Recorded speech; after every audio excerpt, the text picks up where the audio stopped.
Zikri Daulay angkat bicara terkait isu perselingkuhan Alvin Faiz, beberkan komunikasi keduanya hingga nafkah untuk buah hati. Zikri Daulay dan Muhammad Alvin Faiz adalah dua sosok yang tak dapat dipisahkan.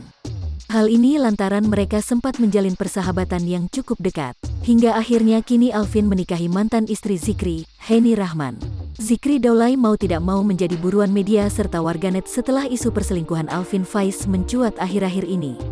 Putra Ustaz Arifin Ilham itu dituding telah berselingkuh dengan seorang wanita yang diketahui telah menjadi istri orang lain.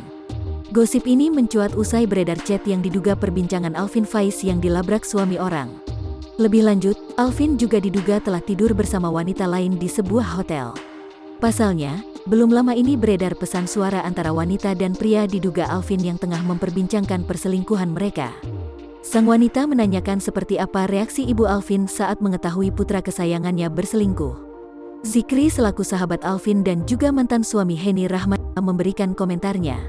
Dikutip dari YouTube Intens Investigasi, Zikri mengaku tak tahu menahu fakta di balik rumor Alvin berselingkuh. Zikri menyebut jika dirinya hanya mendengar kabar itu dari media. Lah itu cuman gue lihat seliweran doang sih dari media, tapi gak tahu yang sebenarnya gimana gitu kan, ungkap Zikri. Zikri juga tak ingin tahu atau kepo dengan rumor Alvin berselingkuh. Ia menyadari jika isu tersebut bukan ranahnya untuk turut ikut campur. Dan gak mau tahu juga, gak mau kepo, dan gak mau tanya-tanya juga, gak tahu.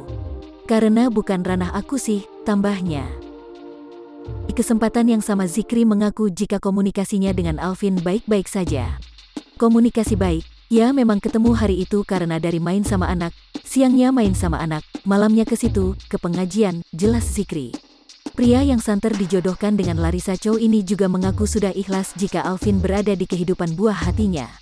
Aku nggak bisa gimana-gimana, udah serumah juga, anak aku juga udah sama dia, paling aku berharapnya dapat kasih sayang yang bagus dari ayah sama bundanya, lanjutnya. Ditanya soal nafkah, kakak Syakir Daulay ini menjelaskan jika dia tetap menjalankan kewajibannya sebagai seorang ayah.